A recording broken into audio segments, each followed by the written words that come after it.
Talk about this growth and these ratings numbers. What's a fair salary? I mean, someone like me, I love multiple commas just because, like, we deserve it. That's what we come in here night in, night out. We work hard. You see the viewership numbers up. You see everything up. I mean, I'm all for it because I love a comma. Like a comma in that salary. Yeah. Aliyah Boston said something after the game that had every Fever fan buzzing, but she didn't just talk about it. She lived it. In a season riddled with injuries and uncertainty, she dropped 22 points, pulled down 11 boards, and recorded a career-high 6 steals, sealing the win with the ultimate game-ending stop. But what exactly did she mean by her words? That's what we're diving into, because her post-game line might just be the key to understanding how the Fever pulled off arguably their most important win of the season. And trust me, this is the kind of performance that makes your jaw drop if you're a true fan. Even with injuries piling up and momentum shaky, one unlikely hero sparked the fire that closed the door on Los Angeles. But here's the twist. It wasn't who anyone expected. Let's break down how this win could redefine Indiana's season. If you're fired up for Indiana, drop a big Fever win in the comments. So, how do you win when half your roster is sitting in street clothes? That was the looming question as Indiana walked into Los Angeles.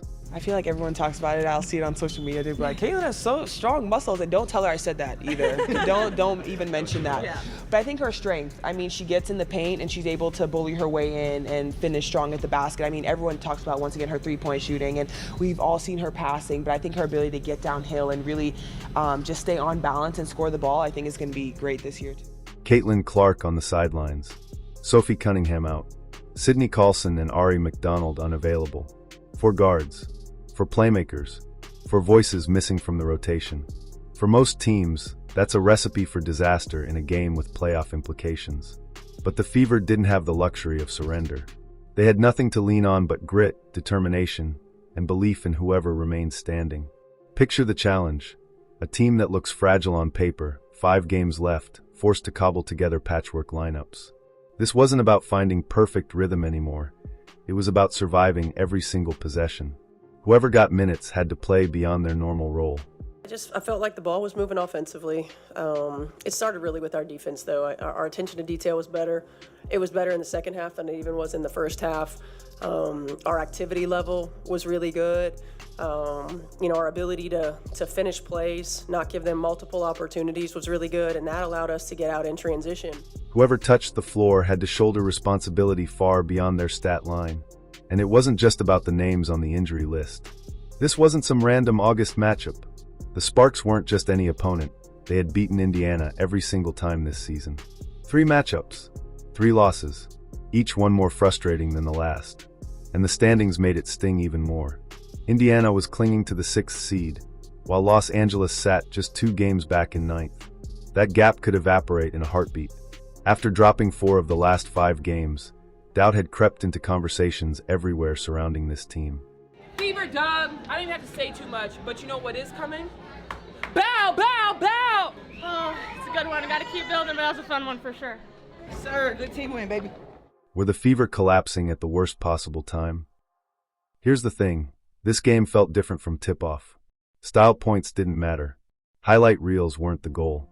Every stop, every rebound, every basket came with urgency. One misstep from the Sparks could have ended the night quickly, but the Fever didn't crack. They matched intensity, pushing back against a team determined to narrow the playoff gap. And that set up something extraordinary, a moment you had to see to believe. And then there was Lexie Hull. She wasn't just playing, she was competing with both eyes bruised from a collision with Gabby Williams in the last game. It's going to be an exciting season. I think more than anything, we're a deep team, and I think everyone's really bought into trusting the process this season. It might not start off super pretty, but we know that putting in the work, putting in, trust into the coaching staff, trust in each other, that by the end of the season we'll be exactly where we want to be. So just excited, with the progress we've made even over just 3 games. 2 black eyes, and she still dove for loose balls, battled through screens, and defended relentlessly. Hull symbolized exactly what the Fever needed. Show up even when it hurts. If she could fight through, so could everyone in Indiana Red. By refusing to break under pressure, Indiana set the stage for an unexpected hero to rise. The resilience of that shorthanded group left the door open for a veteran who had been waiting for her moment, Odyssey Sims. Think about it. This was supposed to be a night about survival, a patchwork roster just trying to hold it together. Yet somehow, a 31-year-old veteran who wasn't even starting became the heartbeat of the game. And the significance was amplified by the jersey she faced. What excites you about O, what she can bring to you guys, especially now that you need a point guard so badly right now? I think her efficiency in the two-man game. She's been really good in the two-man her whole career. Her ability to get downhill and to make plays for herself and others, to knock down shots, her speed and quickness with the ball in her hands, all things that we need, and she'll be a great addition. She once called the Sparks her team. That personal history fueled every possession, and it was clear she meant business. At this stage in her career, most wouldn't expect a backup guard to carry an offense. Scouting reports rarely circle her name like they do Boston or Clark.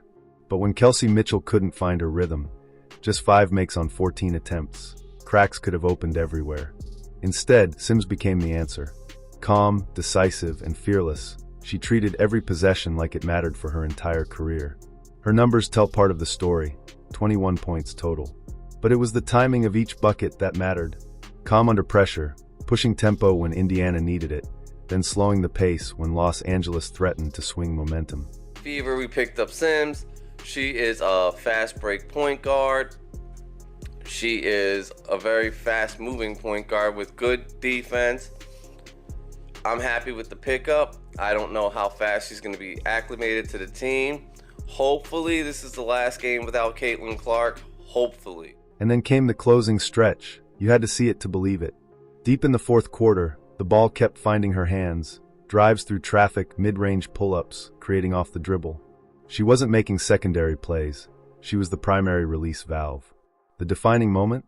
13.6 seconds left. Indiana clinging to a lead, ball in her hands, and Sims rose into a quick floater she's perfected. Clean swish. Lead for good. Staples center silenced. Emotional weight lifted. Arms calm, face serene. It was hers. Later, the microphones came out. Sims said what she lives by. If you stay ready, you don't have to get ready. That line captured the essence of Indiana's night. No excuses. No panic. Just readiness for the unexpected.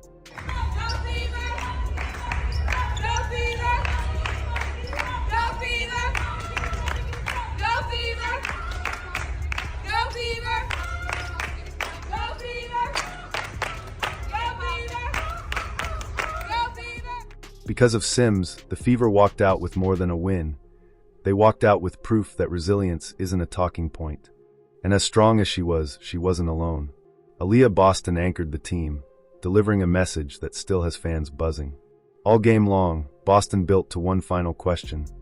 What did she mean in that post-game quote? Watching her play offered an answer. She didn't just fill up the box score. She stamped her presence across every part of the game. 22 points powering the offense, 11 rebounds muscling through the Sparks' front court, for assists keeping the ball moving, and 6 steals, the highest mark of her career. Boston carried the game on both ends without flinching. The defining moment? 1.9 seconds left.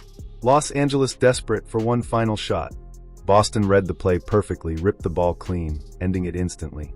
No drama, no scramble, just a superstar shutting the door. Then came the quote spreading through the post-game coverage. Boston praised the Fever's next woman up mentality. If one player goes down, the rest lean in harder. Not a throwaway phrase, she'd done it herself, shouldering a massive load while trusting teammates in critical possessions. The culture spoke beyond her. Lexie Hull, bruised but relentless. Bench players bringing energy and spark. Each moment reinforced Boston's words in real time. Leadership isn't just points, it's setting the tone, keeping belief alive. Next woman up wasn't a catchphrase, it was a lived reality. And here's the hook every Fever fan needed. This one locked Indiana into 6th place, providing a safety buffer over Seattle and pushing the Sparks back. Playoff berth feels more secure, not luck, not a miracle shot, but a team fully buying into Boston's mindset. But there's tension ahead. The biggest star hasn't returned, Caitlin Clark. Groin injury sidelining her for 17 games. But now there's hope. She's back in practice gear, moving with the group, warming up pregame, close to game ready. Timing couldn't be more intriguing. 5 games remain. Each one matters. Dropping even a single contest could alter playoff positioning. But Clark's return could instantly shift Indiana from survivors to contenders. Before injury, she averaged 19 points and 8 assists, dictating pace, opening lanes for Boston, creating clean looks for shooters like Mitchell. That kind of presence changes defenses, strategies, everything. Tonight's win proves Indiana can survive without her. But imagine what adding Clark back could do. The conversation changes from can they hang on to can they make serious noise? Rushing her back carries risk, but the potential upside is enormous. Beating the Sparks wasn't just survival. It was proof that this roster can fight, thrive, and stay composed under pressure.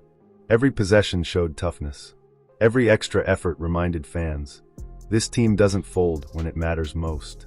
With Clark inching closer, the Fever feel less like survivors and more like a team learning to close games under fire. That growth is priceless.